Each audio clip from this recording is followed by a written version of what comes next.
कोई खोट नाल कोई मेहनत नाल कमाए रोटी, किसे नू चैन नाल सुआए, किसे नू रातां नू जगाए रोटी। ए मसला सारा रोटी दा। नाजरीन, मैं हूँ आपका मेज़बान चौधरी फ़हद क़य्यूम, और आज जो स्टोरी मैं आपके साथ लेकर आया हूँ वो एक बुज़ुर्ग आदमी की मेहनत की कहानी है।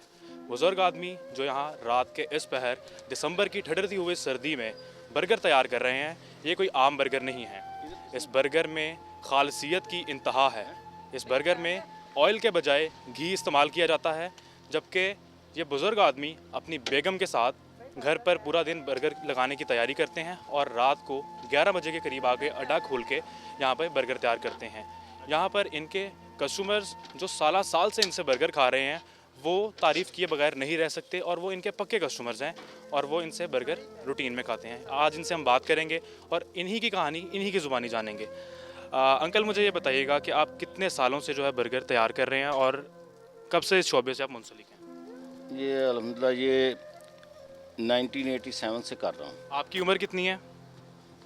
मेरी उम्र तकरीबन 67 है। 7 है। कितने बच्चे हैं आपके? आपका कोई बेटा नहीं है जो आपका हाथ बटा सके इस काम में? नहीं, मेरी 3 बेटियां हैं।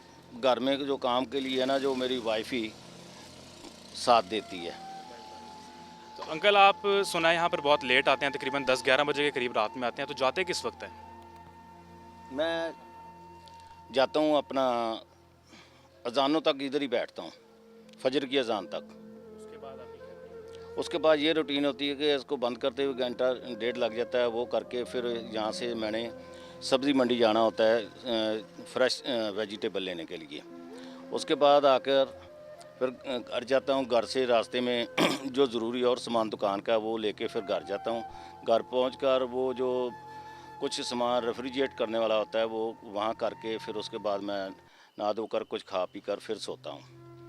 और जब सोने के उठने के बाद फ्रेश होकर दोबारा नाश्ता करने के बाद फिर मैं ये सामान बनाता हूँ जो कि होममेड है। मायोनीज़, केचप और शामी और शवारमा का गोश्त वगैरह, ये मेरा अपना ही फार्मूलेशन के तहत। ये सारा सामान आप खुद घर पे तैयार करते हैं? जी हाँ, मैं खुद घर पे ही तैयार करता हूँ।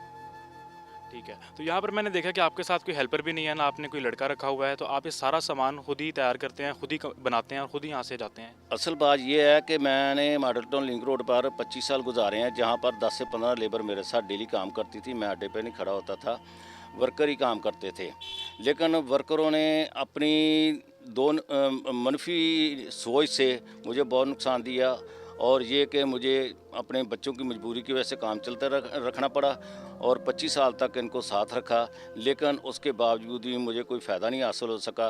बिलाखिर उन्होंने मुझे सड़क किनारे कर दिया। मैंने फिर भी सड़क को भी कबूल कर लिया कि जहां अल्लाह ताला रोज़ी दे, मुझे वही यकीन है। जी बिल्कुल, आपने इनकी बात सुनी। यहाँ पर कस्टमर्स भी मौजूद हैं जो रूटीन में इनके बर्गर खाते हैं, उनसे बात करते हैं और जानते हैं कि वो इस हवाले से क्या कहना चाहते हैं। क्या ख़ास बात है इस बर्गर में? एक तो इनका जायका माशाल्लाह से बहुत अच्छा है। दूसरा सफाई, जिस तरह अंकल ने ग्लव्स वगैरह कैरी किए हुए हैं, हर तरह से उन चीज़ों की वजह से ये बहुत ही तसल्ली बख्श खाने वाला आजकल के लोकल फूड पॉइंट की निस्बत। दूसरा इनका घर का बना हुआ है, तो ये आजकल के जो सेहत के मामलात में जो हो रहे हैं उन वजह से काफ़ी तसल्ली है। अच्छा भाई, आप मुझे बताएं, आप अंकल के बर्गर के हवाले से क्या कहना चाहेंगे? ख़ास बर्गर और ख़ास बात कोई? जी, मैं तो अंकल का एक बहुत पुराना कस्टमर हूँ, और अंकल का जो टेस्ट है बहुत आउट क्लास है। बस टाइम थोड़ा ज़्यादा लगता है, लेकिन हम फिर भी जो है अंकल के टेस्ट के ऊपर जो है ना टाइम का कॉम्प्रोमाइज़ नहीं करते। हम एक डेढ़ घंटा वेट करके भी यहाँ पे खा के ज़रूर जाते हैं। ये बर्गर की ख़ास बात ये है कि इनकी सारी चीज़ें फ़्रेश होती हैं और अच्छे तरीके से उसको सफाई के साथ बनाते हैं। बेशक इनका टाइम थोड़ा ज़्यादा लगता है, लेकिन चीज़ इनके पास बहुत अच्छी होती है। अच्छा अंकल, यहाँ पर कुछ लोग कह रहे हैं कि आप टाइम बहुत ज़्यादा लगाते हैं या हमें इंतज़ार बहुत करना पड़ता है। इस वाले से ये है कि मेरी मजबूरी है कि मैं अपना मुतमईन होकर काम करता हूँ, क्योंकि पहले बहुत सारी दफ़ा लेबर भी रखी है, तो उनको बार बार एक बात को रोज़ाना ही समझाना पड़ता था। तो इसलिए मैंने बेहतर है कि मैंने अपने जिस्म को समझा के ही समझा लिया कि तूने ही काम करना है, तूने ही कमाना, तूने ही खाना है। तू की जाने गुलाम फरीदा, रोटी बंदा खा जाती है। तो ये थी इनकी मेहनत की कहानी कि ये खुद ही बनाते हैं, खुद ही कमाते हैं और अपना घर इस तरीके से ही चलाते हैं। अपने मेज़बान को इजाज़त दीजिए, नेक्स्ट प्रोग्राम में मुलाकात होगी इंशाल्लाह। खुदा हाफिज़।